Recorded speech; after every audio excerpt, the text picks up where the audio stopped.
Hello guys, so ituro ko naman sa inyo paano dismantle, assemble o paano mag-service ng Y121. So napakasimple lang. So una natin gawin itong tatlong screw, ito i-remove natin or una natin i-remove itong baterya. Yan. Yan. Then yan. Yan. Tapos yan, simula natin ito. Ito, tigas pa. Natin ni ganun konti. So, yan. So, yan. Tanggalin natin itong circuit. Then, coil. Ito. So, ito. Yan. So, nakita niyo ito. So, pag ito natatanggal, so kailangan din siya na ipisto dito. So, nakapatong lang yan. So, ito, nakapatong lang yan dyan. Yan. Okay. Yan, nakapatong lang yan dyan. Then, tanggalin natin itong mga gear. Yan. Isa. Okay. Ito. Yan. Okay, magnetic. Tapos, ito. Yan. Ito.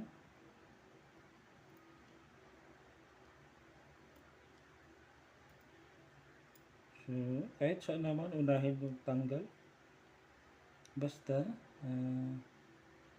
naka-open na siya lahat. Yan. Yan. Yan dito. Okay. Yan dito. Yan. Tapos,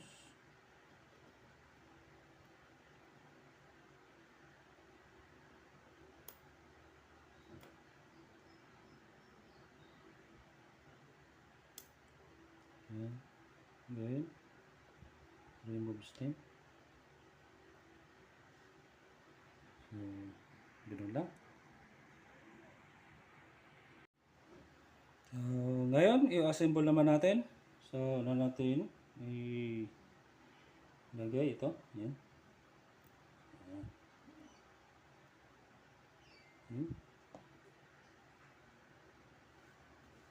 Tapos, ito naman. So, dito siya.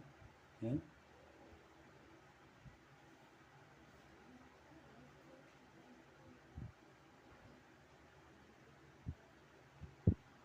So,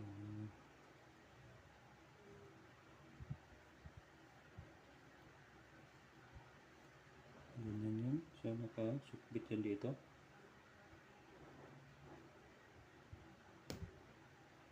Yan. Pagkatapos, ito. Yan. Pinubitan ng shooting lever na. Tapos na ito.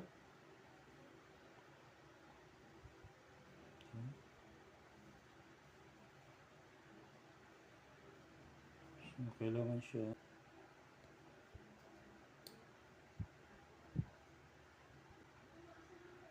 lagay muna. So, lagay muna natin ito.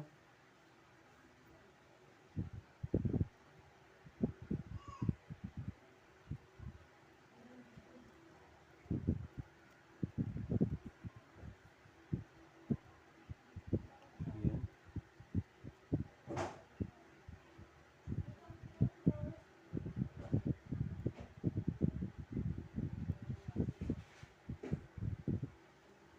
So, dyan siya. Kapwesto. Ganito. Magditik niya. may butas siya. Ayan. Then, ito. Ayan pala. Ayan. Ito, pwede din naman to hindi. Then, tanggalin ito.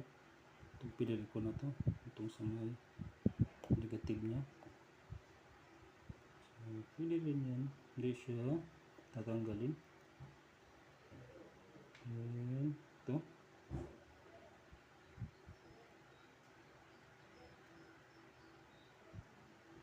So, ito.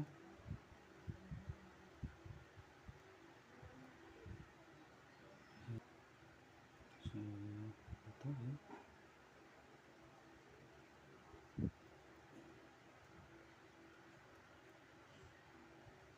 Ayan. So, titingnan kung magnetic yan kung nakapisto. Ayan. So, ayan. Okay.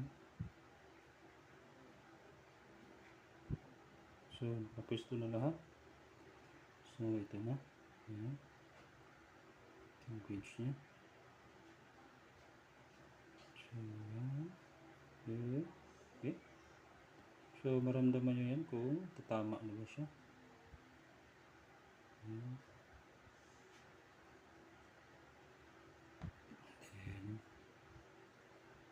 Then, okay. Circuit.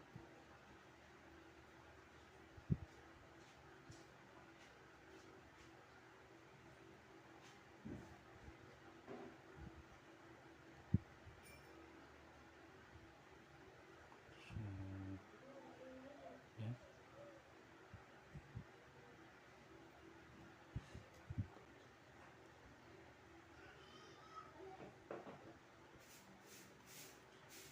Screw.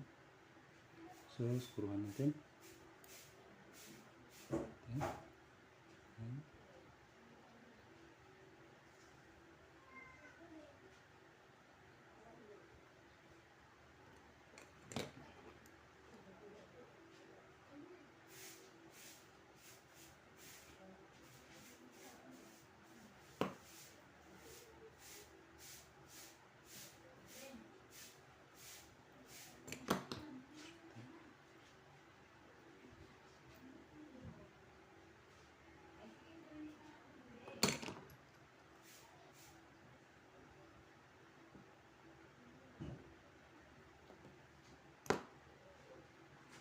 Yan, ganun lang kadali. So, ano? So, mas mabilis to pag hindi nyo tatanggalin yung ibang parts. Pero kung tatanggalin nyo lahat, medyo matagalan talaga. Tulad sinabi ko, pwede nyo tanggalin yung ibang parts na yon kung di naman kailangan.